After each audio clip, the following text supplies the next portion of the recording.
Повеќе од 85 луѓе ги изгубија животите по силниот земјотрес кој се случи во петокот во турскиот град Измир. Дополнително 962 лица се повредени во земјотресот, а повеќе од 740 жртви досега се успешно излекувани и отпуштени од болниците.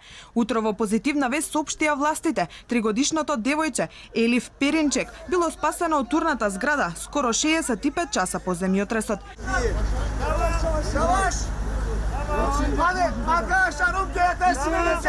Спасувачките екипи продолжуваат да трагаат во 8 други згради за да се ублажат последиците од земјотресот, како што потенцираат турските медиуми, најсмртоносниот во последните речиси 10 години. Досега 106 лица се извлечени од турнатините, при што продолжуваат активностите за пребарување и спасување. Министерот за животна средина и урбанизација на земјата, Мурат Курум, изјави дека 58 згради се оштетени и уништени, бидејќи студентските временски услови влијаат на жртвите од земјотресот. Курум ги повика граѓаните да побараат за солниште во локалните гостински куќи.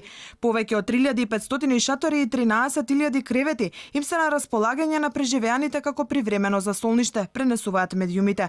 За споредба, ова е најсмртоносниот земјотрес во Турција по оној кој во 2011 година го погоди градот Ван на истокот од земјата во кој загинаа над 500 луѓе. Земјотрес во јануари година уби 41 лице во источната провинција Елазик.